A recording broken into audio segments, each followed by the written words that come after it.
holds their breath. They let the vampires into their house, pretend they don't see when the teeth come out.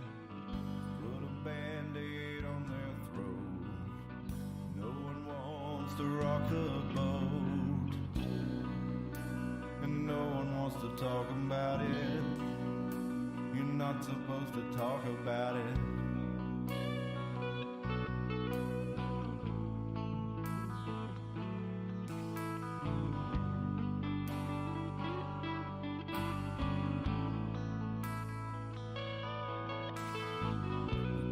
Rises and the players come out. Webs of lies spinning from their mouths. Start looking, listen for a little while. And you'll see a very high smile. Pay no attention to the men behind the curtain. Just look away when you see the blood spurting down to a steady drip. I promise to leave you a little bit. I'll be back for another drink tomorrow. I love the taste of your terror and your sorrow bathing in your blood. It's never enough.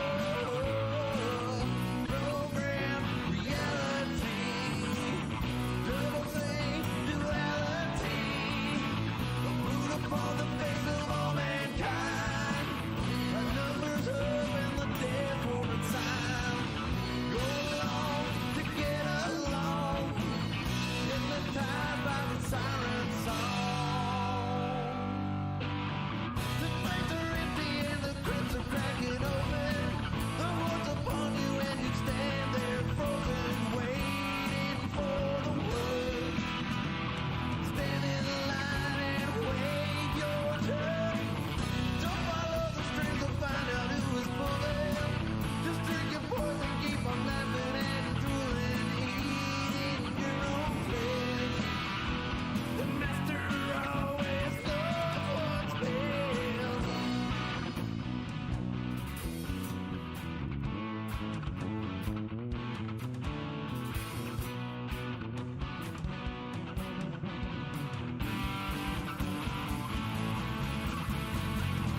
Worldwide genocide.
Well, let's just recap it all again. That's fine. We're sitting here talking about corn dogs. Thank you, Joe. Thank you, Joe. We're having a poll. Do you or do you not like corn dogs? Yeah. Let us know. Put a 1 if you like corn dogs, too. We'll if you comment don't. at the top of the video. Fast forward to 2 minutes and 80 seconds in, or 80 seconds. Jesus, math. We're talking about how your tastes change and how you don't how you may not like the same things and you try them and how did that turn out? But We're anyway, going back and retrying corn dogs. That's the sum of it. but let me welcome you to the Iron Mountain Hour. It is Sunday, May the 21st, 2023. We're coming to you live from Carter County, Tennessee, here in the middle of the Iron Mountain. My name is Cliff. I'm joined by Tim and Dustin discussing the intricacies of corn dogs. Yes. And also taste changes. But there have been things that have gotten a lot worse, like since we were kids. I'll bring one Like up. all those those brownies. I'm what I tried to do though. I was like- Catch your nip. I was like, what? Like those cosmic brownies and stuff. Those things are freaking horrible. I like cosmic brownies though. No, I agree. I think they taste very. They're very reminiscent of the brownie that you find inside of a Lunchable. Yeah, that's kind of what you got to know what you're getting into. If you're expecting an actual brownie, you're going to be I don't know. I disappointed. used to really like them when I was a kid, and I tried one, and it's just like, no, I my think entire they've mouth changed hurt. Yeah, I think they changed them because they've changed pals. for Hershey's example. chocolate is horrible now. we got Joe and Alvin in the chat here. Good. Mountain Dew is my biggest change. I like the throwback, but I do not like the sugary one. Yeah. Joe and Alvin letting us know they couldn't hear us. What's up, I'm Joe? glad y'all. Congratulations, Joe. Joe had a baby. He's a trans man. A trans man. He had a baby. No. Congrats on that too. Double congrats to Science Show. Yeah. It's like you ever seen Junior? Anyway, Arnold? Yeah. I've never actually seen that movie. I remember the previews. I've never actually seen it either. That's kind of crazy because I've seen almost every one of Arnold's other movies up until recently. I've not seen his last several, probably the ones he's done over the last 10 years or so. But Has there been a significant? I mean, and Sixth Day was probably the most. Well, unless you count Terminator 3. he did Terminator. Salvation. He did the Dark Fate, which I didn't like. Did you guys like that movie? I haven't watched it. I made it through the whole thing. Like it was like it undid the whole. It's old enough for us to give spoilers, I guess, but it undid the whole Terminator mythology. Basically, it's like everything after the end of Terminator 2, and a lot of things in Terminator 2, I guess. Well, the whole story because it basically snuffed John Connor's bloodline and turned out that the one was actually somebody else. This chick that was, it's kind of one of those whole things that. I'm sure you've heard people complain about it in the Star Wars movies and stuff, where it's like this chick just suddenly appears out of nowhere, is badass for no explanation, doesn't really have a backstory where she fails and A Mary Sue. Yeah, the Mary Sue. Yeah, where she basically just does everything right the first time and is basically the perfect character and has no growth or development, and it makes for a poor movie. And this is how I felt about this one. And not only that, it was like they. Basically shat all over the legacy of the whole film franchise by destroying John Connor's character before he ever. And also the expanded universing of it, like all the video games, and all the other lore to Terminator. Well, they officially it made 3 and on non-canon after that, according to the Terminator story. But then when you went deeper into it, it's like it didn't officially, but it really made 1 and 2, irrelevant too, because when you kill John Connor as a teenager and he doesn't grow up to be John Connor that sends the Terminator back to save his mother, it's like none of it. It's like what was the whole point to begin with? Yeah. Spill the tea. Sometimes when you say "spill the tea," it makes me think of the scene on Mulan where she goes, "Now pour the tea." You know what I'm talking about? No, I don't. Okay. She goes in to find a suitor. I don't know how I don't know how that movie works, to be honest with you. At the beginning of the movie, Mulan. This is stupid. I'm telling you, I don't care, but I gotta get it out of my head. It's like a brain worm. It's gonna eat my cortex if I don't say it. Mulan is supposed to, at a certain age, along with all the other girls her age in the village, go to a woman that for some reason tells them whether or not they're good enough to be matched with another matchmaker. That's what she is. She matches them up with other wealthy family members or something. And she makes a fool of herself, throws a cricket down the woman's cleavage and stuff. But anyway, there's a part where she goes, "Now, pour the tea." But every time you go, "Spill the tea," it makes me think of that big headmaster, or the big matchmaker. We'll find it after we get offline. That you saying that reminded me of. You ever see that movie, The Iron Giant? Mm-hmm. Where Great movie. Where the Dean character is in the diner and the squirrel's in his pants and he stands up and says, "I'd like to apologize to everyone in advance for this." And Yeah, right.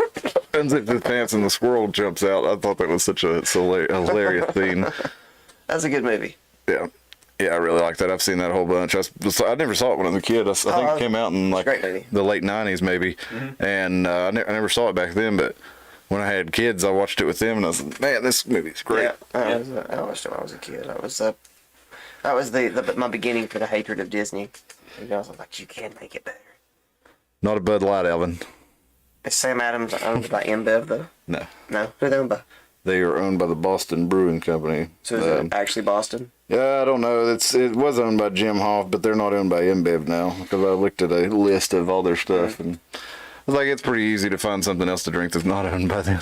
So we'll drink something else. Yeah, I don't drink a lot of beer, so it's been pretty easy for me. Yeah. I mean, we've honestly not gotten to something yet where I've honestly not. I mean, not to be that guy or anything, but I've tried to do the local thing my whole life just because I have like a, the whole punk rock background that kind of stuck with me. Where like any chance I can, I'd actually do the whole shop local thing. Mm-hmm. It just so happens it's pretty hard to do that with quite a bit of stuff. There's almost no mom and pop grocery stores left. Yeah. And, at that point, you just go to whichever one's most convenient when you're picking your corporation.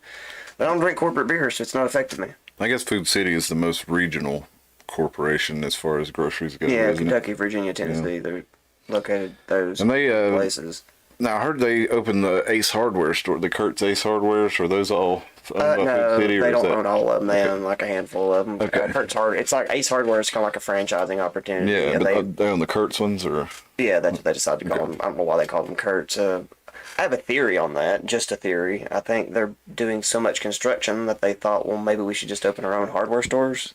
Because, I mean, they're building stores right and left, and you see houses going up everywhere, so I don't think it's a dumb move at this point in time. Oh, no, put one of those smaller hardware stores between you and a Lowe's. Take the Dollar General model.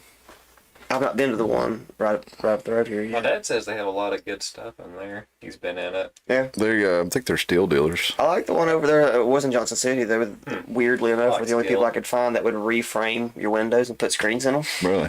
As strange as that was, I was like, okay, you do that. Well, I need to get them to do that then. Yeah, because, that was the one in Johnson City. I don't think they've moved that one now. Oh, the one that was on North Road?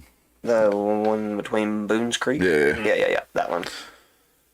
Weird little stores, but yeah, they are pretty handy. Spill says there's a lot of innuendos in Disney movies. Can't spell the word that rhymes with that. Yeah, there are. Windows, and sometimes just straight up, like in the case of like The Rescuers, it's just a topless woman in a window if you can pause it at the right moment. Yep. And you got the infamous first wave of VHS cases from The Little Mermaid that had the penis on it. Mm-hmm. And then you have the priest in The Little Mermaid who has an erection during the wedding ceremony. That's real easy to find. Heck, I was watching Fantasia with my niece and nephew yesterday, and when right before the mushrooms start, I mean, they're very clearly big erect phallic devices before they actually turn into mushrooms. But yeah, I'd never even noticed that one before. And then a lot of people pointed to the thing at the end of Fantasia where it's got like the bare-breasted demons coming out and all this stuff, and saying it was satanic. And I mean, if you really watch it though, it's kind of more of I mean, I don't know if you can necessarily call it Christian, but it's like, it's at least it is the hope of the people and the prayers of the people that banish the demons from Ball Mountain at the end of it. So it's like, it's basically showing a town under siege by evil, and then that the light wins in the end. So a lot of people pointed to that one as being, this, another example of these bad Disney movies, and maybe they're right and I'm just naive, but it seemed like that was a pretty good one to me. Well, the part that Fantasia that people usually get bent out of shape is the little dark-skinned centaurs that follow the light-skinned centaurs around, and all they're basically like, you can't. It's really, I don't know if they. I didn't even know that was a thing. No, man. There was a period that the original Fantasia had. I'm just gonna call it slave centaurs, or essentially what they were. Had the buck teeth of the gap in the middle, like Jay Leno, and the whatever a 1940s version of a corn roll would be. Real insulting. But later on, they took that scene out of Fantasia, and I don't know, like they tried a version where the girls were just gone, but you could kind of see the animation was funky because their robes are still moving in the way that somebody should be holding them. And then later, they took the whole centaur cutscene completely out. I've got the one we watched was the old VHS, so it had it in there. Yeah. But it was I didn't. Briar Rabbit. You ever seen that one? Oh yeah, Uncle Remus. What's that called? Song on the South? Yeah. Yeah. I always thought that was funny because there's an Alabama song called that. Yeah.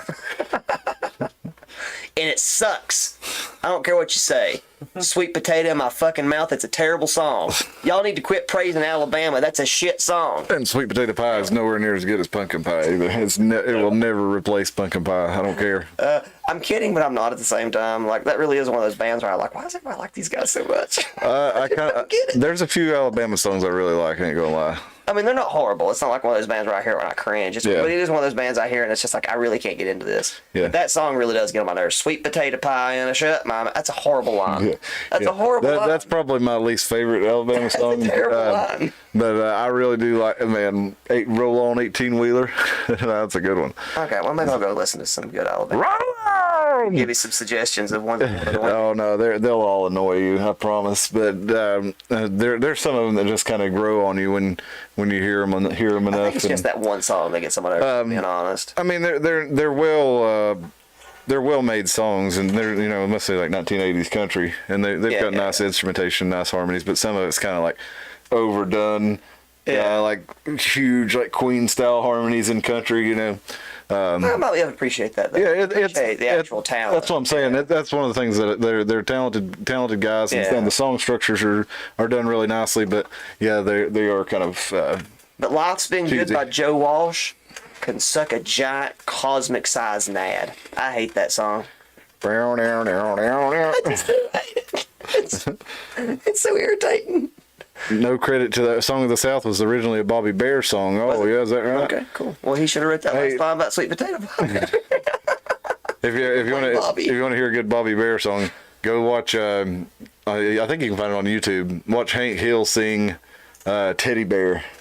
It's a Bobby Bear song. Okay. Yeah, it's basically a sad spoken word song. But you bring up dang King of the Hill. Every time you bring up King of the Hill, I think of another King of the Hill reference.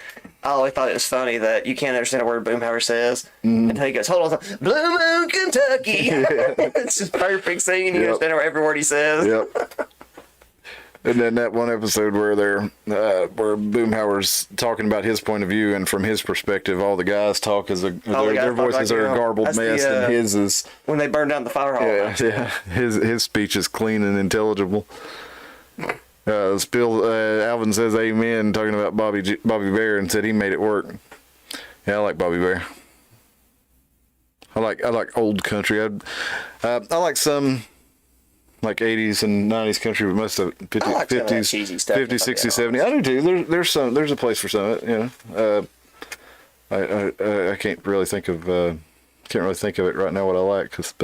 Well, a lot of I know. There's I can't remember his name now.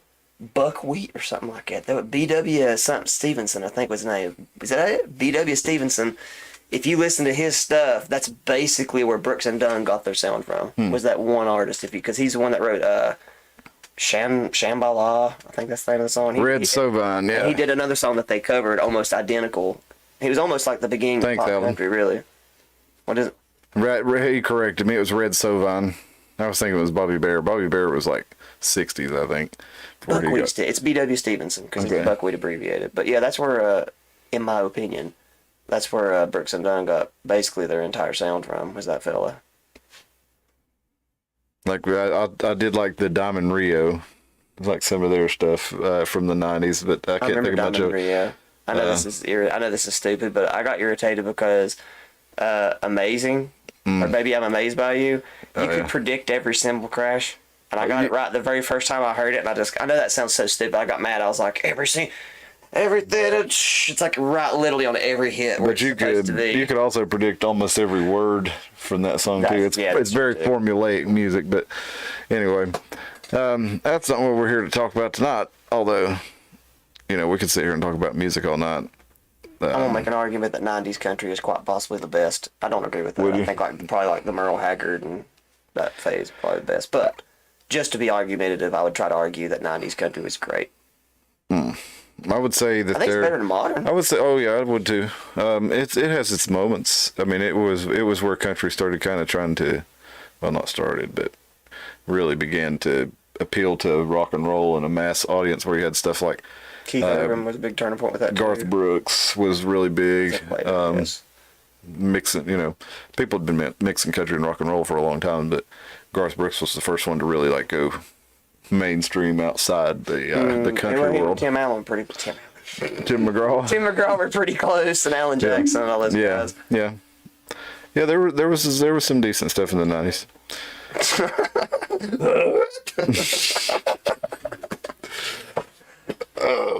Oh, weird show. Honey Pie loves 90s country. It depends on what it is. I do like it though. I think it might be because I rode the school bus listening to it so much. It just kind of got drilled into my head. There was some decent stuff back then. Like again, I like the cheesiness of the '80s stuff, the glamorous country kind of sound, and the '90s was kind of back to kind of the grungy country sound, or the dirty country sound, I guess. The Les Paul phase. Yeah. So I don't know. They all had their own. I didn't really listen to a lot back then. You ever listen to a lot of divorce country? It's so funny. I know, like, if anybody just ever wants to get a good kick and you're not currently going through a divorce and it wouldn't depress you too bad, if you have a healthy marriage or you're single and you want a good laugh, look up the subgenre of country known as divorce country, and you'll feature great songs like Divorce. I think it's by Patty LaBelle. D-I-V-O-R-C. So terrible. I think that's Tanya Tucker or Tanya somebody like that. No, there's a whole genre of cheating country and stuff. One of them was I don't mind being the other woman as long as I'm the only other woman, or something crazy like that. Oh my God, that's just self-deprecating awful song. But yeah, good for a laugh. I'll tell you what. God. All my exes changed their sexes, Alvin. Jeez. Alvin, the ruiner. You should write it, Alvin. We'll perform it. No, actually, I probably won't. If you write it, Alvin, he will. Yep. I won't finish that statement. If I stick He it true will. to, Field of Dreams. No, okay, gotcha. Okay, now is this you were adding the cello? Oh, no, I didn't. Dave Eggers, he is the cello player from Coldplay. Okay, well that's cool. Let's listen to this first. And Evanescence in every Hollywood movie you've ever heard. He moved here during the pandemic, so. When my last line is written, someday when Oh, and then Jamie Daniel Collins is the singer. when my last words on earth have been spoken, and my lips are sealed in death. Don't look That sounds pretty good. So cool. Looking forward to hearing more from that. Tim making some cool recordings there. It's pretty easy for me to record. Yeah. It's more to it than that. Don't be modest. I actually did nothing for Dave. He just sent those. Oh, well, still, you added him in there. If it was that easy, everybody would do it. True, if you had the equipment, you had the patience. I'm just saying, Jamie and Dave did all the work on that one. All I did was add some reverb and compression to her voice, basically. But anyway, yeah. Honey Pie going through the big D's, she says. Alvin says, God bless. Had one or two of those myself. Yep. Know the feeling. Alrighty, let's get into the topic of the show tonight. I don't know if y'all seen that. I don't know if y'all saw. Embrace the accent. I don't know if y'all seen. We'll just go with it. I don't know if y'all seen that Epstein was back in the news. Did y'all see anything about this? Nope. I heard he killed himself, though. Yeah, that's been what I've heard too. Yeah. Well, there's something new in the Epstein story. At least it's been talked about in the news recently here. But we got new system here. I don't need your help, Chrome. Well, maybe I do. But let's see if we can't get this going. There we go. Bill Gates blackmailed by Jeffrey Epstein over affair with Russian bridge player. A lot of words. So evidently, let's look back at Bill Gates here. This is from Zero Hedge. Let's look back at Bill from. So the cards were not in his favor. I would say that you're correct there. That was one trick that he didn't take. Why would you click on Burning that? too many bridges. Epstein had a way of sexually compromising on Jennifer Aniston's people. mansion. Jennifer worthless? Aniston's mansion is worthless. Was warning you about. Okay. No. I mean, I had dinner with him, and that's all. That's what she said. And that you regret the relationship, the acquaintance, That I had dinner with him. and the relationship between the foundation and Epstein, which There was... never was any relationship of any kind. Oh, that's right. But he's dead now, so you have to be careful. That's what Bill Gates went on to say. And then That's not true. There's all kinds of records of him visiting multiple times. who? Oh, Gates. Bill Gates going and seeing him multiple Oh, yeah, times. yeah. He visited, like, Bill Gates, there's records of him visiting Epstein in prison. That's huge Yeah, fun, man. they got a lot of evidence of him visiting and flying on the thing, and they haven't released the full logs that I've seen. I see a lot of people release one that is an incomplete list. I see a lot of people release one that's a fake list, but I've not seen. So you're looking at where it says "Poor Boner Killer Bill" there, aren't you? No, I was looking at that man in the center and thinking, beneath that layer of denim and underwear, possibly boxers, is an egg-shaped dick. Oh, does that come out in the court records? Oh, have you never heard? No. Jeffrey Epstein has an egg-shaped dick. No. You can Google it right now if you want to, No. just to show that I'm not full of shit. Okay, well I will. Multiple I will women just to have show. said Jeffrey Epstein has a egg-shaped dick, and he did in fact kill himself. I know Boost us that. to the top, Google. We'll help the algorithm. He killed himself. Wink, wink. I know. Me? I know that Is he wiggling? Monica Lewinsky has said that President Clinton had a wiener approximately the size of a roll of quarters. I didn't know anything about the egg shape. That's very specific. Yeah, it does. Here we go. It's cracked.com. Let's see. Is it true, Jeffrey Epstein, is it true that you have an egg-shaped penis? Yeah, here's from the Sun. Told you, it was at least hearsay that it was. Here's from the New Zealand Herald. So yeah, Daily Star. Why do they ask him that? I guess so they could determine that it was actually him. You'd have to say yes. Like if somebody walked up and was like, Cliff, is it true your penis is shaped like a Dr. Enough bottle? You'd be like, yes. It's more of a pear, actually. No, it's actually shaped more like a avocado. Let's see. Bumps and all. What's this? I don't want Little this. stem at the top of it. Let's see what Boner Killer Bill. Oh yeah, this is that. I guess it's referring to Makes me to lose a bonus, man. Elon's tweet there, showing a picture of Bill Gates next to the pregnant man emoji. Guess that's what they're referring to when they said Boner Killer Bill. But according to this, now, these guys, it goes back over how they were hanging out a bunch before they were hanging out in with the chair of the Nobel Peace Prize Committee and discussing the security situation in Afghanistan and Bill Gates' work on polio eradication. I fix stuff. That's what I do. The style though. Yeah. Where would you wear that? Like, okay, let's say you're 90. You'd wear that, right? Don't piss old people Take off. this Yeah. shit off of it. Just have a cool shirt, market that towards old dudes so they can look hip in their old age. Don't put something weird on there that says, I can chug a lot or something like that. I mean, yeah, we get it. You're old. It's cool. I keep seeing these on Facebook Marketplace. I've been browsing things where they have sayings like that. No, Dress like that. not the sundress, but sayings like I that. got them browsing them. Well, they're right there. Look, that's Why not they're that there? for you. Looks like targeted advertising to me. It must be. I could see Cliff wearing those coated in shorts, and I can see him possibly thinking about that dress. Well, maybe when I'm It's pregnant.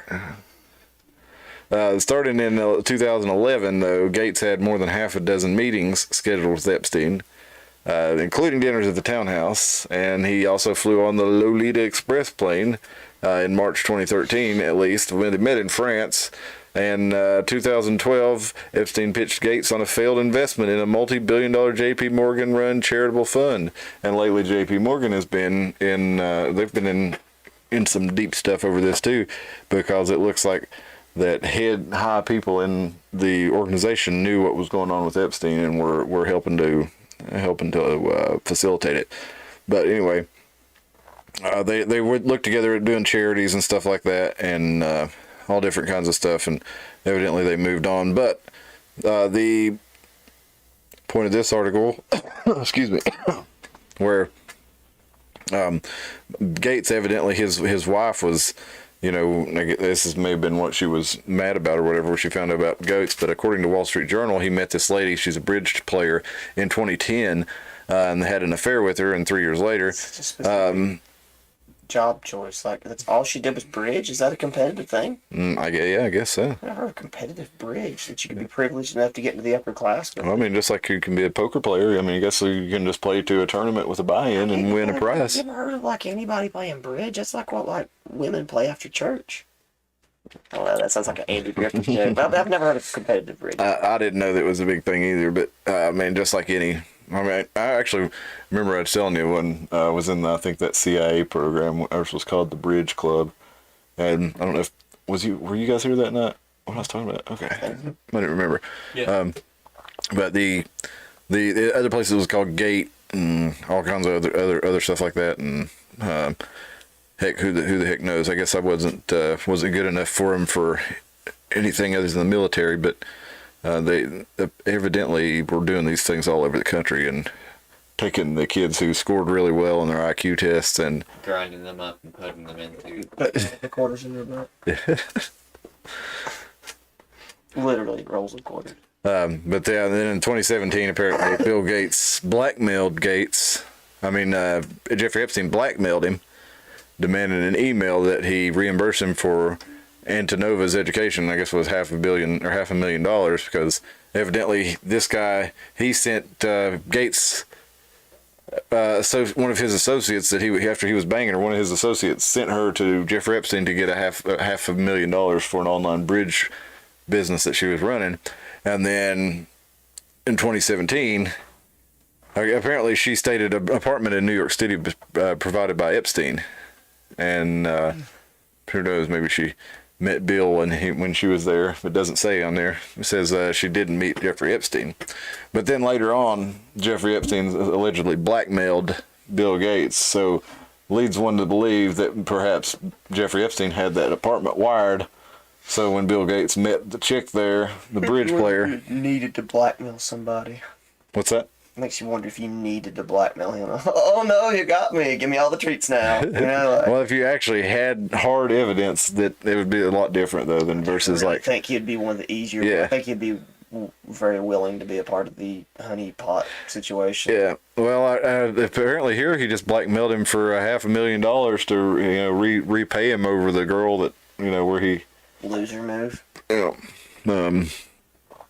But yeah, he could have got a lot more out of him. I'd say he did. I'd say he did get a lot more out of him. I'd say that he had him with other things and probably got him to donate to a lot of these charities and stuff that way. That's probably how he got a lot of these scientists and stuff. But one thing that a lot of people don't probably talk about with when it comes to Jeffrey Epstein, it was in the news some. Let's see, here we go. What if there was no blackmail though? Is my theory. I'll let you keep going, but that's my theory. What if there was no blackmail? Well, there may not have been, but not with Gates anyway.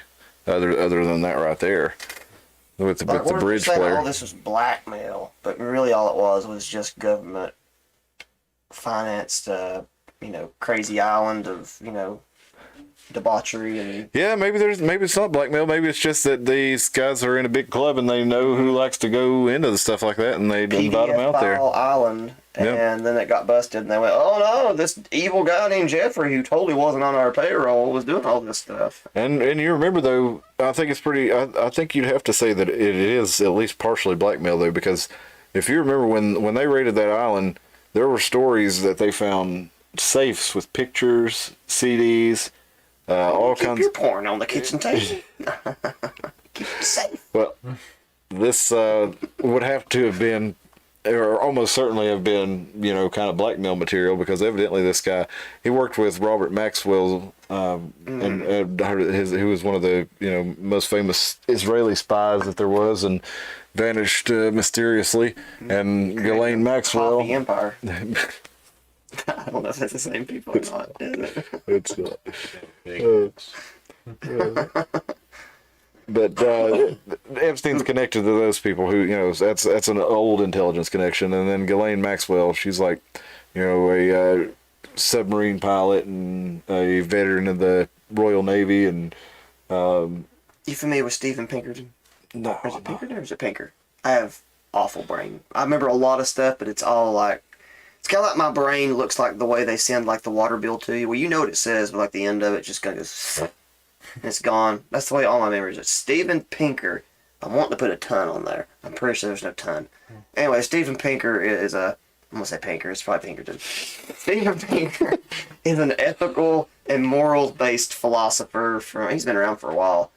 He wrote a pretty controversial paper I'm wanting to say back in the 70s that essentially says all normal people are essentially evil. That got him some attention.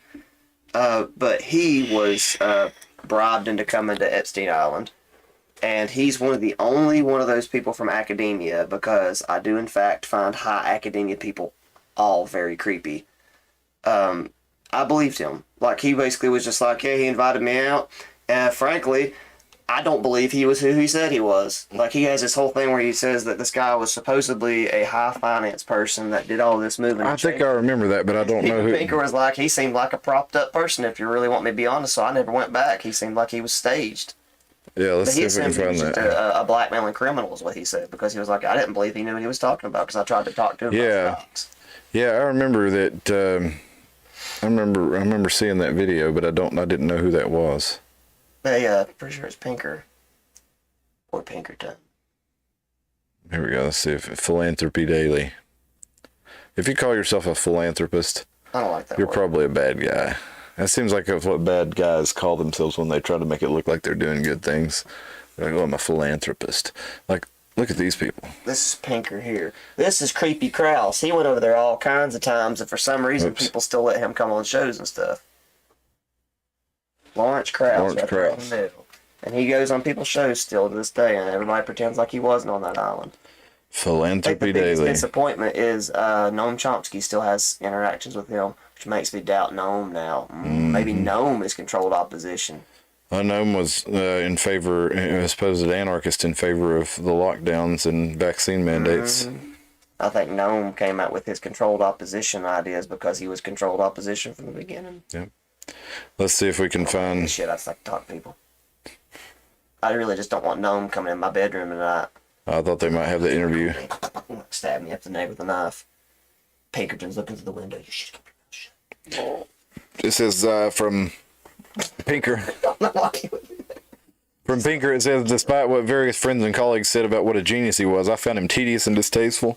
Even before I knew about the criminality, I found it irritating to talk to him, all the more so because the reason he was in the conversation was because he had given money to these various projects. He liked schmoozing with smart and intellectual people, but he couldn't really or had very little interest in exploring an issue. He'd wisecrack, change subjects, or get bored after a few seconds. He's a kibitzer more than a serious intellectual. So, yeah. For whatever that's worth.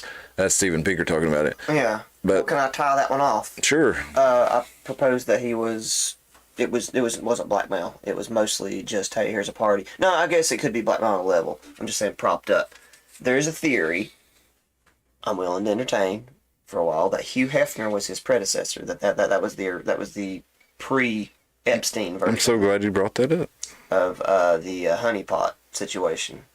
And they just propped him up right in the middle of Hollywood and just brought it right there for all the celebrities to come and commit lots of blackmailable offenses so they could use them. I'm so glad you brought that up. That is has been reported also. This, we're going to talk about secret tunnels built under the Playboy Mansion in the 1970s. From LAist here. This is back from 2002, but this is a story about the 70s where they had found some Polaroids of and these are shared on Twitter here, the celebrity homes built with these tunnels here's a tunnel to Jack Nicholson's residence, and Were they sneaking in and giving it to him? well, who knows what they were doing, but they said that there was a lot more going on than people just being able to go to the Playboy Mansion. There's all kinds of speculation as to what kind of things might have been done. Houses too. Yeah, and travel between several celebrity residences and to the Playboy Mansion without people knowing they were going there. And here is the Playboy. The Playboy has deleted their article. They have not deleted their tweet, but they deleted the tunnels to the Playboy Mansion built directly under it. And let's go back to that for a second. There was a staffer said that the tunnels were sealed up around 1989, and they found blueprints and plans for the tunnels. And this, if you'll notice, this is posted March 30th. So March has 31 days, and they're like, "Oh, this was an April Fool's Day. That's why they did that." And it's like, that's 2 days before April Fool's Day. But let's look at the blueprints and Polaroids here, if they haven't deleted them. Here we go. We need a Playboy vibrator. For that, you need to holler at Tammy's. Send me one. I'll try it out. Tammy's Artisanal Toys. Not necessarily on myself, but that's not out of the question either, I don't guess. Okay, so they found the Polaroids from 1977 that showed a large excavation project under the mansion, and he said that they probably built the tunnels in the 70s. And here's those Polaroids. Do you think you could remove a lot of earwax if you had a tiny dildo vibrator size thing just to put in your ear? Because, you know, like if you get a lot of entrapment, you take your finger, put it in there and go wiggle, wiggle, like basically like pull and vacuum on your ear. Now I'm wondering if you could make a Tim Nave pinky sized vibrator that had like a little bit of a crick to it, put it in my ear, and I bet I could get some of your earwax out. Well, Tim, that's an interesting question. Let's look at these. Why do they have the blueprints to this? Like, why are these made public? Because they apparently they found these. Playboy found these in. And they just decided to show everybody that. Yeah, decided to show them. Yeah. I guess they figured people would think it was cool. Looks like maybe it's the. It's Warren Beatty's house. There's the tunnel from Warren Beatty's to the Playboy Mansion. Let's see, Kirk Douglas, Mr. Jack Get in Nicholson, the hole. James Caan. Man, I'm just saying, fellas, like, if there's like 30 of us and we're all the coolest bros on the planet together, you guys are going to have some pretty cool stuff to give me. Be like, hey, we hook all of our houses together with tunnels underneath. And honestly, I don't even think sex trafficking would be good enough if I was. I'd be like, no, bro, I'll just drive over. Exactly. Why would you need tunnels? What are you doing? You fucking in the tunnels? I don't know. Maybe if maybe because they're celebrities and they don't want to be seen going in and out at night. I'm trying How good of friends was Warren Beatty and Jack Nicholson that they wanted to walk an acre between their houses instead of just driving over? maybe they didn't want to be seen, and they wanted to be able to go in and out without being seen. I guess. I don't know. I want a spiral staircase like that, though. I personally think that that there was a whole big scene going on there, though. I'm making Yeah, fun, first making thing, light, all obviously. Yeah. All this shit right here would obviously have to. It's very elaborate. There's something obviously much more going on. Yeah. But you know they're creepy. So. And then here's the northbound tunnel to the Jack Nicholson residence, apparently. Drainage pipe. That's a pretty important detail. Yeah. And they were asked if you could see the tunnels, and a staff member said off the record, I heard they were closed up in 1989, and when he married Playboy playmate Kimberly Conrad, and went back to him, and they said he couldn't discuss it further. So nobody really heard anything about it. Now, it says April Fool's here, but it says this is April Fool's from Playboy. But the funny thing was, this came out 2 days before on their Twitter, and so maybe they were doing an April Fool's.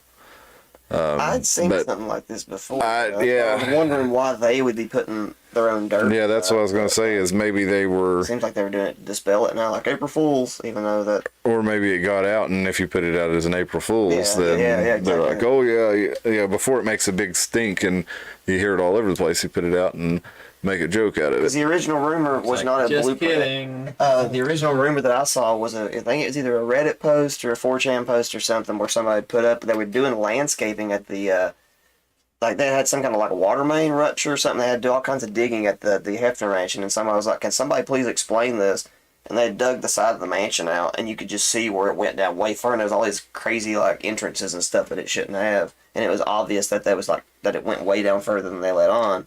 And that's the original time that I saw that there was allegedly tunnels. So this is kind of interesting, too. If you look at the original tweet here, this is from March 30th, 2015.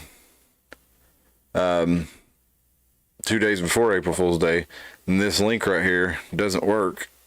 You can see broken link. So whatever they posted then, it's gone. And then 2 days later, they posted it, and they're like, "Oh, April Fool's." No, so I don't know. Maybe it really was just an elaborate joke, but I don't know. I'd heard that, like you, Tim, long before. long before. And just make sure in every kingdom that you would have groups of people, and it seems like all the upper class would have their creepy guy that would give them their Jimmy Savile fix, you know. Well, what was Epstein doing though? Oh, that's not quite where we want to go yet. Let me Playing get with to his egg dick. let's see here. Where was his? I'm not finding the article that I sent myself. Scorpion space player. Oh, we missed an email from Sean and Alvin. I'm sorry, guys. I'll get I don't those. have access to the email, so my hands are as clean Let's as see. pilots.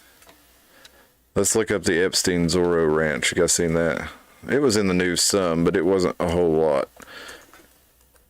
What is this? Zorro Ranch? Yeah. He was selling, I think, trying to sell the place. Here's the Zorro Ranch. Yeah, it's like 40,000 or 7,800 acres and like a 50,000 square There it foot is. house or something like Fucking that. globe earthers. They're everywhere, man. 7,500 square acre or 7,500 acre ranch. And I forget how huge the house is, but like 50,000 square feet or something like I guess that. it's a helicopter pad. Never mind. And that's the chick Virginia Jeffrey that sued the Maxwell estate and was suing Epstein and sued Prince Andrew over being through here. She's got a picture of herself at Zorro Ranch, and she also there's a aerial view, and look at this right here. That's very Epstein, isn't it? Z. Very much like it's got the Z's in it. It's really, just like the masked. I mean, that O out there, that's a helicopter pad, though, right? I mean, just the look of it. So I'm talking. No, it's not a helicopter. Is it not? This No, it's landscaped. It looks like so some it's kind just of useless. bush in the middle. Target It's probably some kind of piece of shit. ritual site or something. Ritual stuff. That's where they go out there and kill the geese, Yeah. eggs, and then hit them with their egg dicks. I'm sorry. Oh, it's actually also it's at 100. That looks 111 miles exactly to the Trinity atomic bomb site test. Okay. So it's in a straight line, 111 miles from where it is, facing up that window, looking where the Trinity was exploded. Makes you wonder if the nuclear explosion gave his family a weird condition known as egg dick. It's the radiation. He sits there and looks at it every day. That's what gave me my superpowers of being able to human traffic and egg dick people. There's Virginia Jeffrey again at the ranch. That's the same house? Yeah, Must be a different angle. different angle. Yes. Okay, I recognize the whatever you call that now. But what was he doing out there? Well, he had this whole idea of he was going to seed he was going to develop a super race of humans with his DNA. Well, it seems to come up again and again on this show, doesn't it? Pretty narcissistic. People trying to seed a super race of humans. He was going to start with his egg dick. Ubermensch. That's the superior dick shape. We will have a race of people with egg dicks. Black does not matter. White does not matter. Only egg dick. Exactly. God, we're turning into Egghead off of Batman now. We'll execute this plan. You know, Nar, have you seen that? It's Vincent Price plays him. He has a bald head and he makes egg jokes the whole time. Horrible character. He's my favorite one on there. Epstein reportedly hoped to develop super race of humans with his DNA. He was going to seed the human race with his DNA by impregnating 20 women at a time, the New York Times reported. He was accused of sex trafficking. Accused of it. He's been convicted of it after posthumously, I guess, when Ghislaine was convicted of it. 20 women pregnant with you. God. Dead what's new. Oh, who was that? There was a video of a guy who was talking about. I don't want to say it because I don't want to get it wrong because it's pretty crazy, and so I'll just go on. But in the aftermath of his 2008 sex trafficking conviction, now you guys, you're gonna have to speak up. I can't hear you over there, and I'm sure our viewers would like to hear it too. He made a Futurama reference, and I agreed. I thought it was funny. He said death by snoo stew. And I said, I'm gonna nickname my new nickname for my dick is Snoo Snoo. I walk up to the bed and go, Death by Snoo Snoo. Sorry. I find it funny. Thanks I for hope sharing y'all that. do too. As we return to the Eggman. He is the Eggman. He is the Eggman. He is the Epstein. There you go. The Beatles were predicting him. Yep. Predicting the Epstein. He's the walrus. Hoo-coo-coo. There he is. Let's see. There were several chats. Oh, sorry, I've been off the thing here Big for Daddy, where Donnie, is it? No, it's Big Lebowski where Donnie keeps going, I am the walrus. Shut the fuck up, Donnie! I am the walrus. The stars didn't go through. It was the entertainment that used them. Yeah, there you go, Spill. Along with minors, yep, allegedly. Yep, that's what we're thinking too. Probably on a ley line, yep. Boy Toy Ranch where Scalia was murdered. Is that right? I know that Scalia was found with a pillow over his face, and they never did an autopsy and didn't have any obvious signs of death or anything like that. Bill says she'll never look at an egg the same again. Think about the price of eggs. Is that Bill says connected? excellent. Is that more, Jeffrey Egg Dick yeah. influence. Yeah. He raised the price of Jeffrey eggs Epstein. by faking his death. He actually killed himself. He did. That's the episode. He did, and he killed himself, and he was this raised the price of eggs. The government And- doesn't steer you wrong. Yep. Now you remember John McAfee certainly killed himself too, didn't he? Wasn't he in custody? And yeah, well, we need to do a John McAfee episode because that would be definitely a whole story. Yeah, because There's there's a lot of poop involved in it.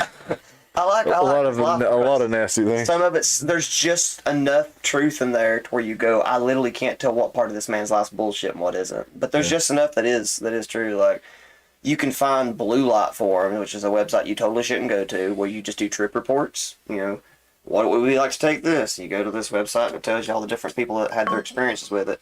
There for a while, John McAfee was posting there all the time, posting about his new strain of perv powders.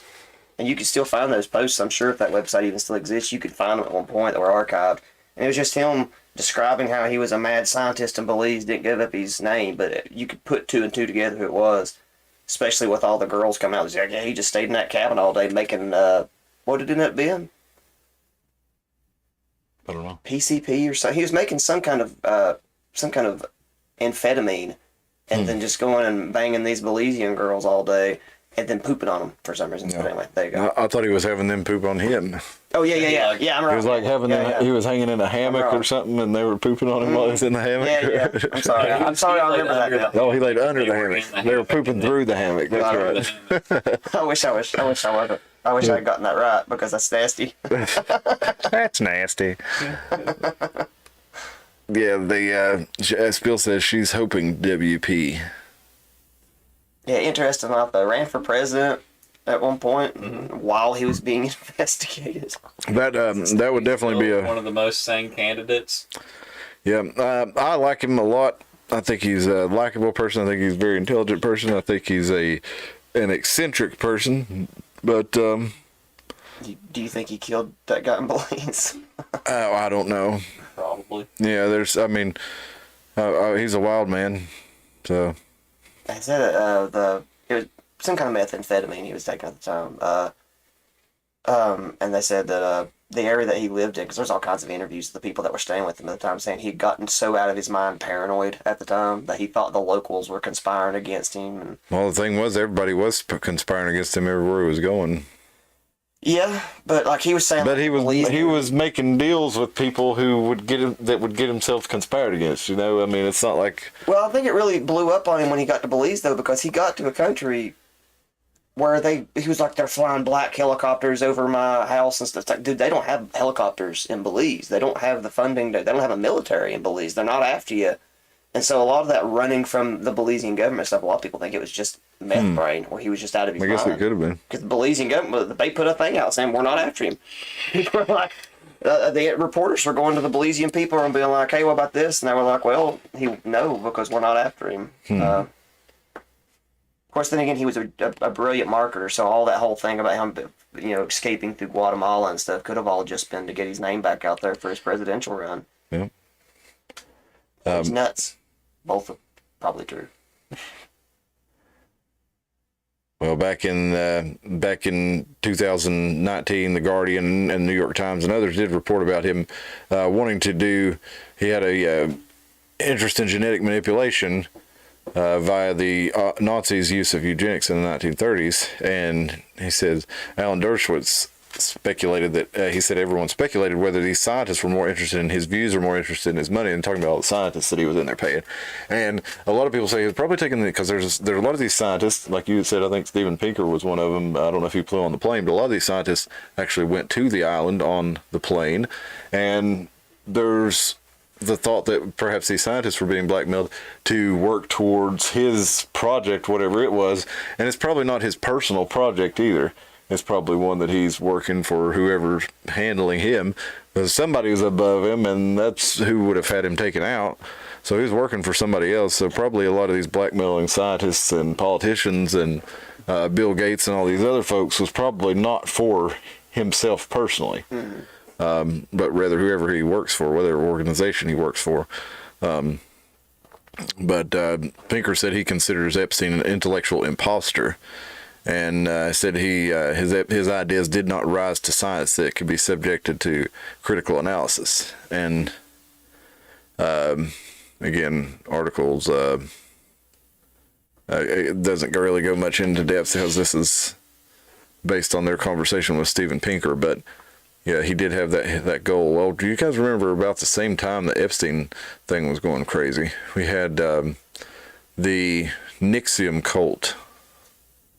The leader, Keith Raniere, Allison Mack was one of his top lieutenants. Allison Mack, the actress from Smallville, was actually recruiting women into this thing. And then they also found out that the Bronfman sisters, Claire and I can't remember the other one's name, but they were actually the heirs to the Seagram's liquor fortune.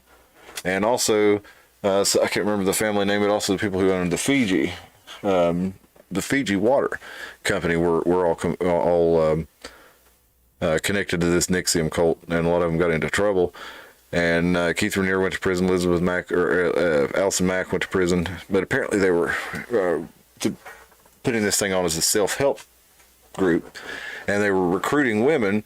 Mack and other women would go out and recruit other young women to come back and be basically get inducted into the cult, and where they'd have to bang Keith Raniere and get branded with a combination of Keith and Allison's initials.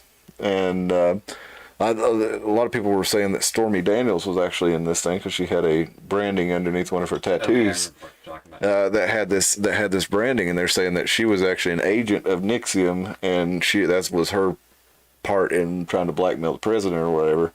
When Trump was in, that she was an agent of NXIVM. But anyway, this whole thing gets busted up. But one of the things that they didn't really talk about is ain't getting busted up.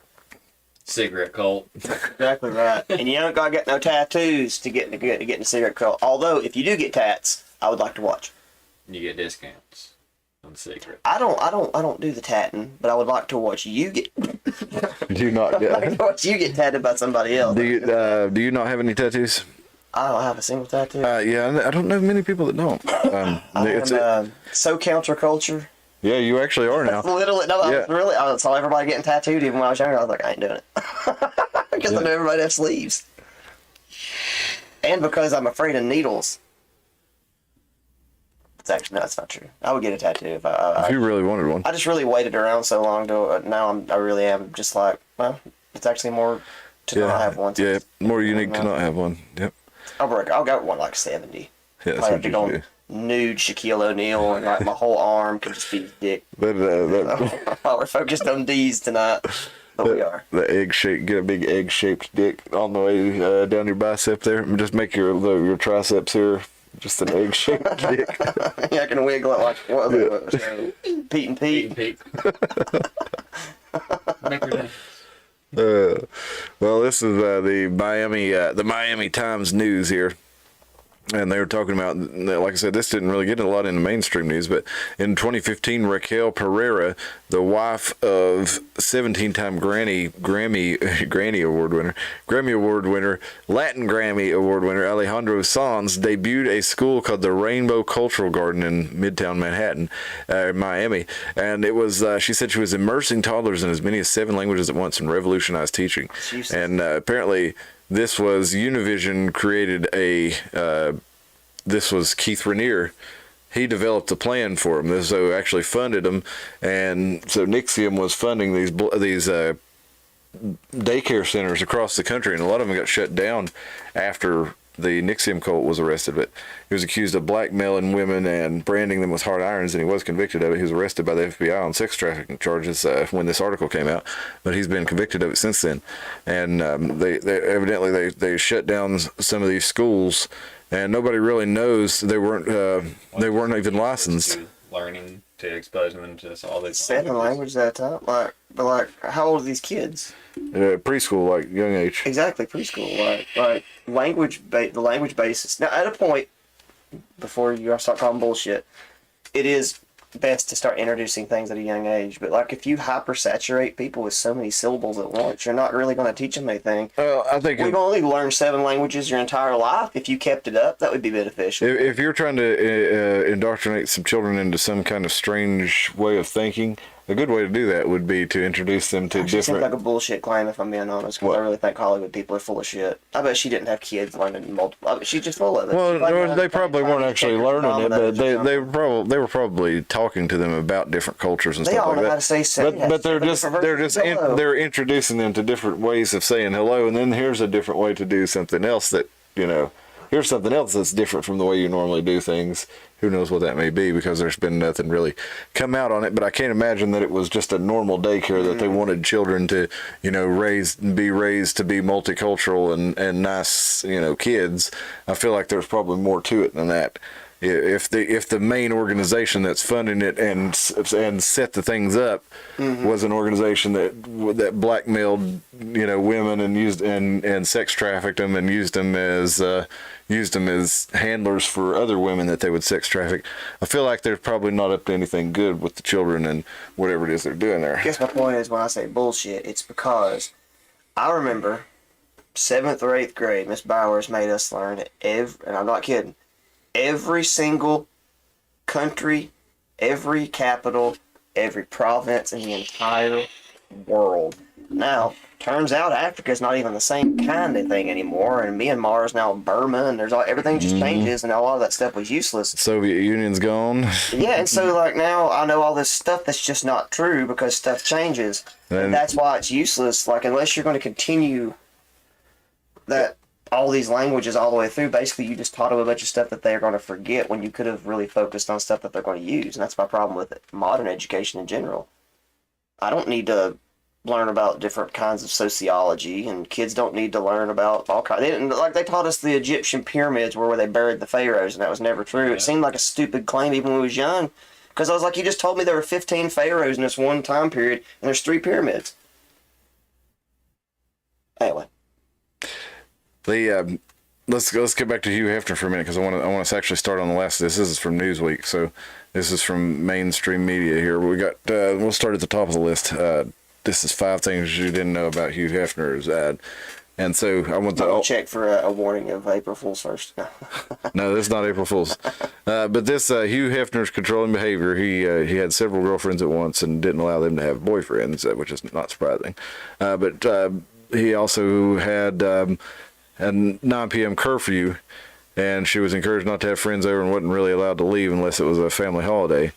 And Hugh asked her to quit her 1 day a week waitress job because it made him jealous, and gave him $1,000. Started giving her $1,000 a week, and she's actually got Stockholm syndrome, where she felt like she was in a cult and more than a relationship with Hugh Hefner. Which, I mean, you'd kind of have to be if you're a beautiful young woman in your 20s and going to be. You just married Hugh Hefner. What Yeah, exactly. Exactly. What do you expect? Trying to be a dick or anything, but the guy walks around wearing a bathrobe 24/7. You didn't think he was going to make you stay in the house. Yeah. You know what I'm saying? You don't think you think he's cool. No, he's got 3 girls and ain't none of you doing shit. That's the way it's going to go. I'm just saying.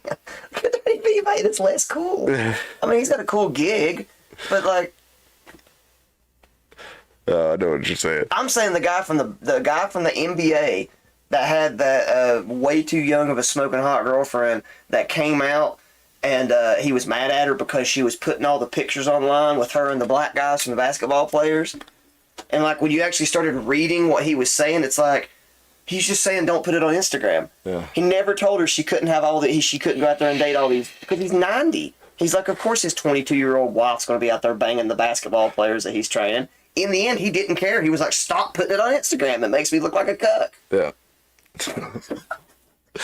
Well, it says apparently it wasn't. There was let's do number 2 right here first. There was the Playboy Mansion was bugged, and this is from Newsweek.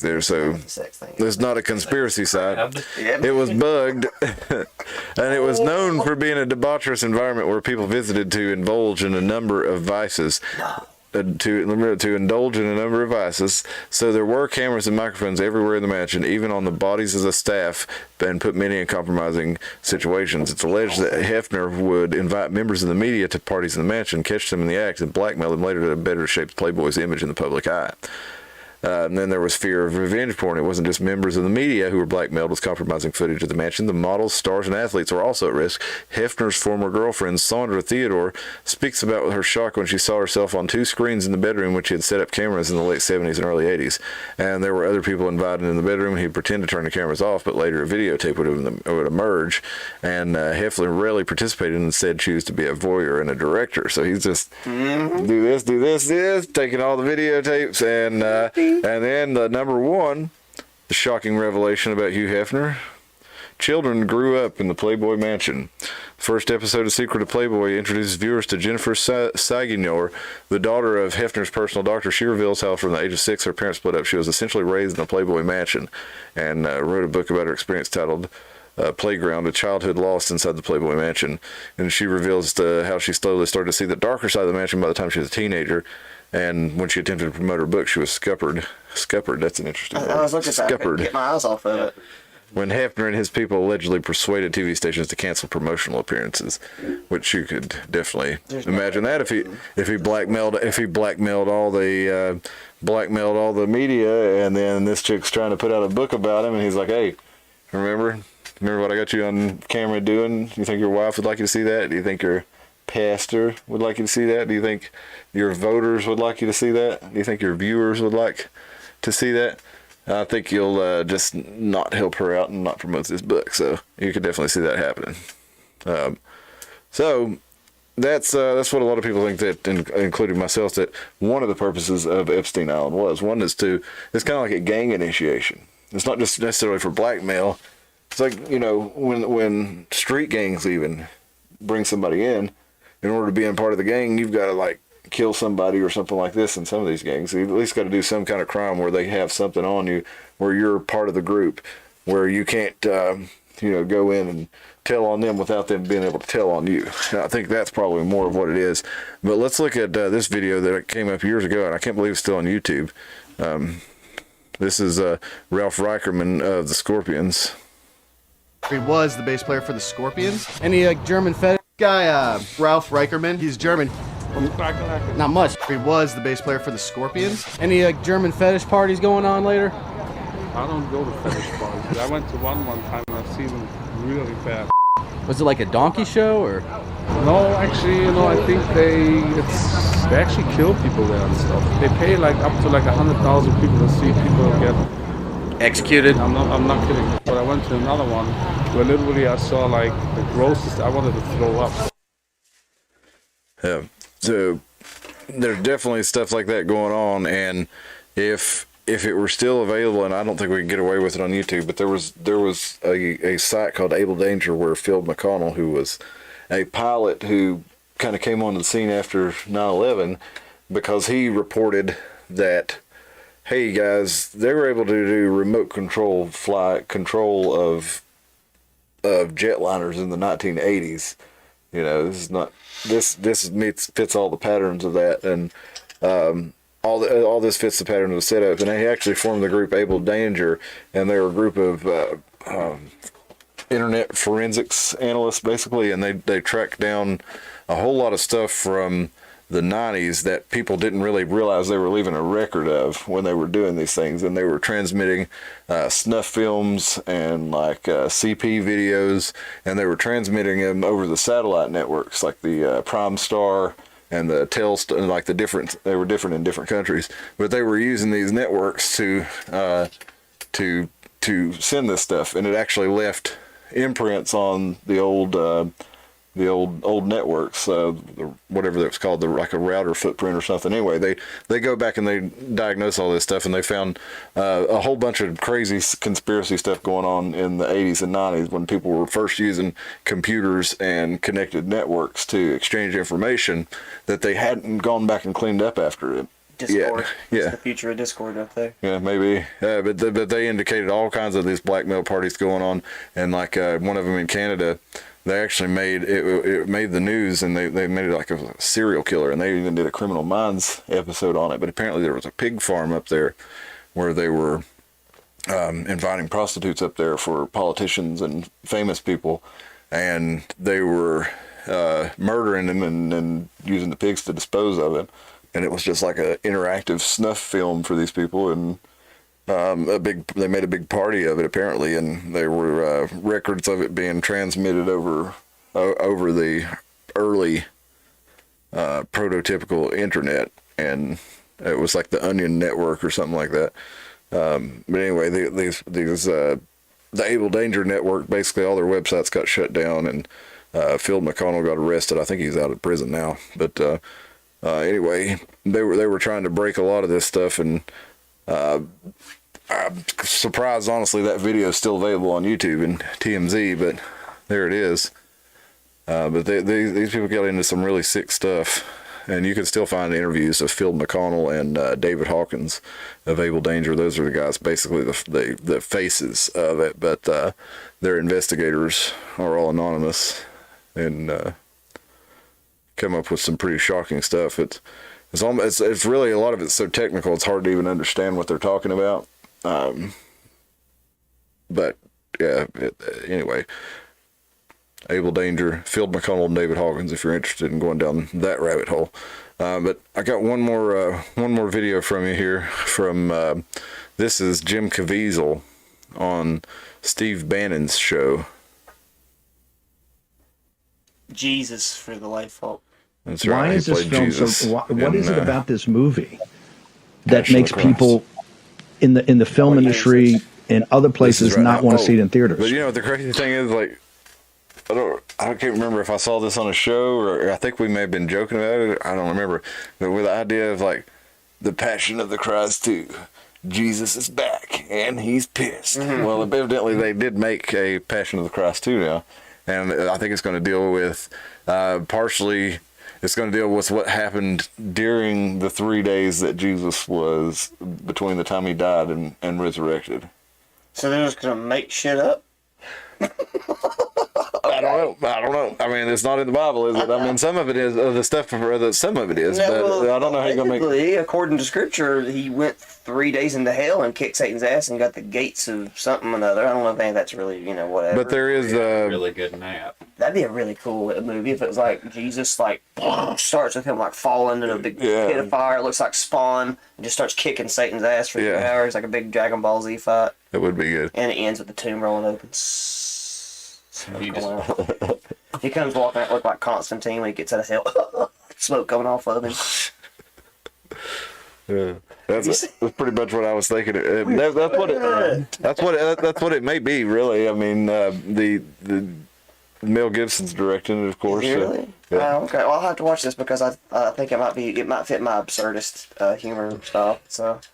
Well, I'm I can't sure. imagine the Passion of the Christ Part 2. What kind of a world? Yeah, we always joked about it. I never thought they'd actually do it. Yeah, but I mean, it's appropriate for Mel Gibson directed film to have a sequel, and Usually Mel Gibson plays the long-haired, the mullet-haired protagonist, but Jim Caviezel will do it this time.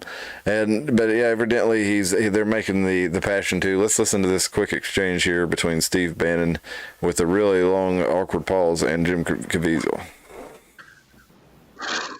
I'll give you one plain example. We had 1,500 patriots, people that were interested in seeing the film in Las Vegas. During one part of the film, everybody in the audience started whispering. And of course, you're watching the viewers to see if they're even interested in the movie, but they were very, very locked in. And at one point, they all started whispering. And I thought I've never seen that before. So after the movie, I asked them a couple of questions, and then I had to ask them, why were you whispering at this one particular part in the movie? And I didn't pick up on it. And they all started screaming out, Epstein Island. Epstein Island isn't the only island out there where they have hurt children.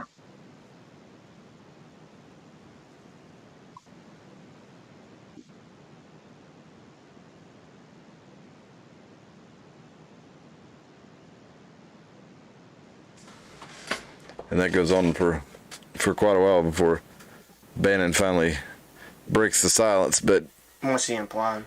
I guess that Epstein is just Epstein Island was just part of a larger network. And so. Oh yeah, I believe it. Probably just one island out of several. Oh, apparently he's talking about the movie The Sound of Freedom here, not Passion of the Christ 2, but there is Passion of the Christ 2. Jim Caviezel, The Sound of Freedom. The credible story of a former government agent turned vigilante who embarks on a dangerous mission to rescue hundreds of children from sex traffickers. Okay, so that's why he's talking about Epstein Island. That makes more sense. I was just like, I was yeah. I was like, Passion of the Christ 2 is going to involve sex trafficking? Yeah. This is going to be wild.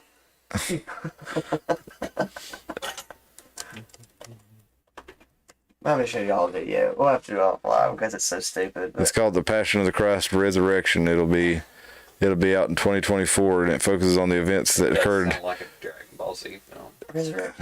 Resurrection F. 3 days between the crucifixion and the resurrection, when Jesus descended to Abraham's bosom to preach and resurrect the Old Testament saints. So yeah, that's Getting the old gang together. I guess. One last job. Riggs and Murtaugh. They get Riggs and Murtaugh together. Satan won't stand a chance. Part of the Bible to make a movie about is all. Yeah. Well, it's kind of the most important part of the Bible is They already did the most important part. Well, maybe the resurrection. The resurrection is the most important. So maybe Mel Gibson has to bring Jesus back. Maybe that's his life goal. He killed him. Yeah. Got to bring him back. Yep. He feels guilty.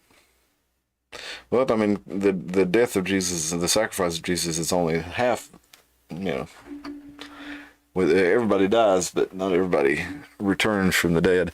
And I guess a lot of the I guess a lot of the story there is probably apocryphal, isn't it? Because it's been a long time since I've read actually the Gospels. To be honest, but it's when Jesus comes back from the dead.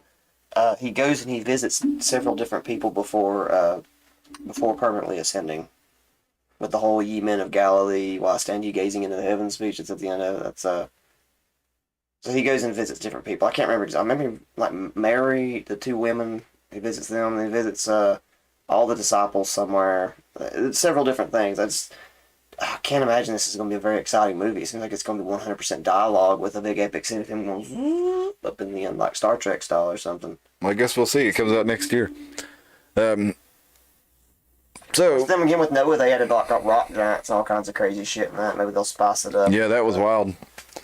Yeah, there's more islands for sure. Spill says it's sickening. Yeah, James Biden, I think it is the one, or is it? Yeah, there's a James Biden. He actually got rich building. He'd never been a developer before, a contractor, but after the Iraq invasion, he actually got rich building housing over there. After they went in and blew a bunch of it up, he got rich, rebuilding it, and never done it before. But his brother was vice president after all, so why not? But then he owns the island. I believe it's the same brother, the same Biden brother that owns the island right next door to Little St. James, which is the one that Jeffrey Epstein owned. But there was a guy, he went and ran on Epstein Island, took some video. Tackled. Speaking of McAfee, no, he got out of there before then. But McAfee was, I wonder if Rusty Shackelford's drone videos of Epstein Island are still on here. And Brian Thompson's got a very Willem Dafoe look. Look at that guy over there, doesn't he? Cobra 1986. That's Willem Dafoe-esque. Mm-hmm. Yeah, I figured they would be gone. Yeah, just a box, you know.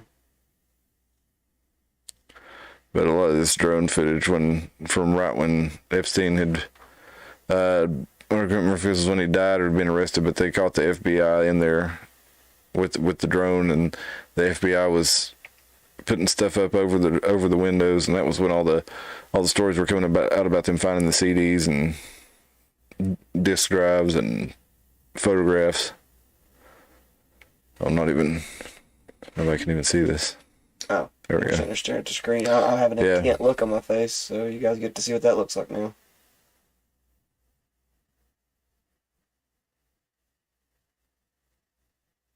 Up, poker face. Sorry. Sundial.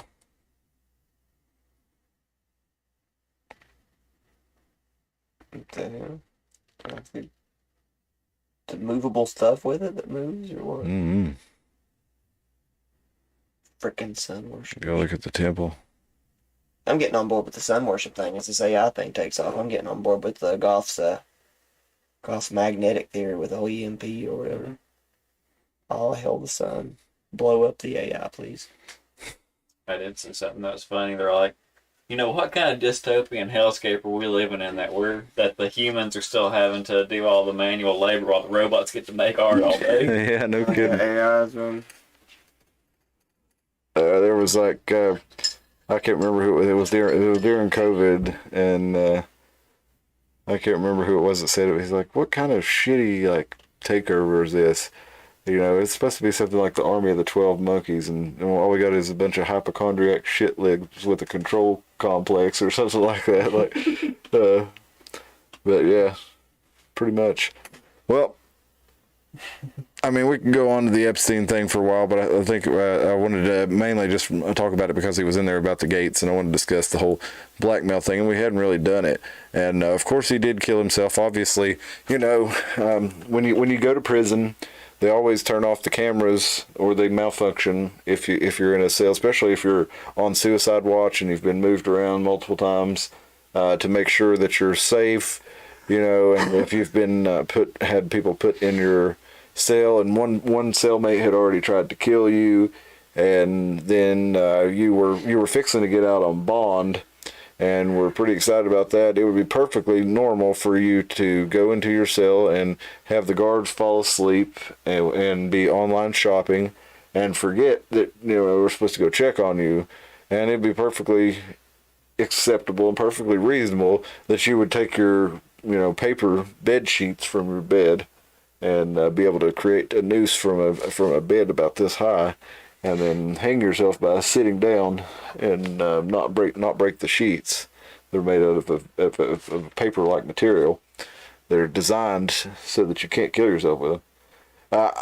I think it's pretty obvious that he managed to do all those things, and that we really shouldn't question it. Conspiracy. I think this is eggism. He was ashamed of his egg-shaped dick. No, he killed himself. He was proud of his egg-shaped dick, but others couldn't let him have it. They're eggists, and they knew about it. And those savage prison guards were like, "Hey, he's one of those eggers," and they went and they killed him because he has an egg dick. And there's been a long battle between us, straight shafters and egg dickers. And we've been us straight shafters. I don't want to reveal what team I'm on, but It's not egg. Straight shafters for life. Straight shafters have been really giving the old eggists, or they giving the old egg dicks a hard time for way too long, and this eggism needs to die. Needs to be squashed. What about the curves? It's time. Curves and the straights are on the same team. This is kind of like, you know, the B and the bisexual LGBT thing. They kind of hang out. Like, curves are just in there. Eggs, the curves and the straights, they kind of was like, no, you guys aren't cool. We're kicking you out of the club. And I feel bad for the eggs. There's very few of them left out there, and I'm pretty sure that Epstein was probably a model citizen, probably had nothing to do with these awful, awful sex crimes that they're accusing him of.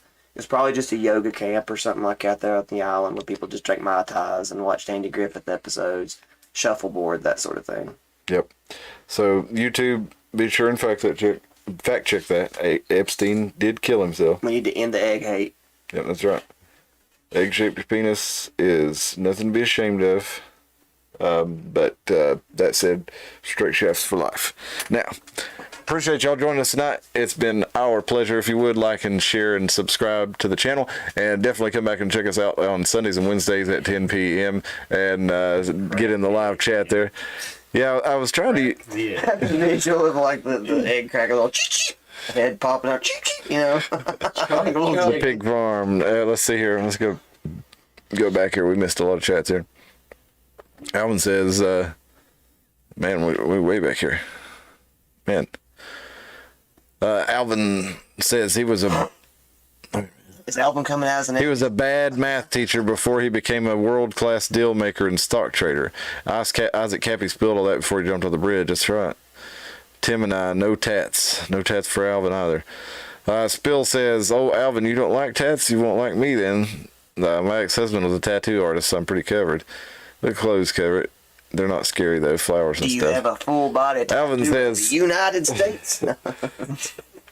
see what you do. You know, you heard where you say, I bet you I have a tattoo of your name on my dick or my butt, or however you want to do it. And then you have the word your name tattooed on there. But then the trick is you also have to have my name, because then if they say, well, no, I bet you $100 you don't have my name tattooed on there, then you can also have your name and my name. So I want dead puppies. Tattooed on you? No, written with Sharpie at some point. We'll preface here is, I'm not having a colonoscopy until 50. I'm just not doing it. I know you're supposed to do it like beginning of 40. I'm not. I thought you were supposed to do it at 50. Well, maybe it is. In my reality, it's 50. I'm pushing maybe even to 55 before anybody starts sticking cameras at my ass. I want, on that day, that if a camera does enter my rectum, I want dead puppies written on each butt cheek. Or maybe dead puppies on one side and then something like boogers. I don't know, just something unattractive on the other side. That way, while the camera going up there, at no point can this pervert be like, that's a nice ass. He just sees dead puppies and boogers. He's just thinking of the worst stuff possible. That way, in no way possible can my violated ass be violated any further with crude thoughts. What you need to do is what the fella did on the daytime Tri-Cities talk show right I'll here. watch it, so it's not bad, too. No, you go on live television on the local news station and let them do it there. Do your colonoscopy on live television. Sounds awesome. Yep, that's what they did. They live stream the inside of his colon? They sure did, yeah. They put it on the daytime Tri-Cities morning show. You can show the inside of somebody's colon. Yep. But I can't show the outside of my butthole, or I go to jail. You get how weird that is? Like you can openly display the inside of your butthole. Yeah, the outside. Hustler style. Alvin didn't say he doesn't like tattoos. He just said just doesn't have any. And it says she's A1 in his book. And I'm sure you do wear them in impeccable taste and style. Spill, I'll agree with Alvin. She said some find them offensive, so she covers them mostly. I don't really. I always figured. I don't have a preference. Yeah, I mean, I got some tattoos on my arm and stuff, but I was like, if I'm ever somewhere where it's like seriously disrespectful for me to have tattoos showing, I should probably be wearing long sleeves anyway. It's a different day and age, though. Yeah. Well, that was my thinking when I was younger and got the tattoos, and now it's not. People used to look at them, you know, and say stuff about them. Nobody ever notices your tattoos now. I mean,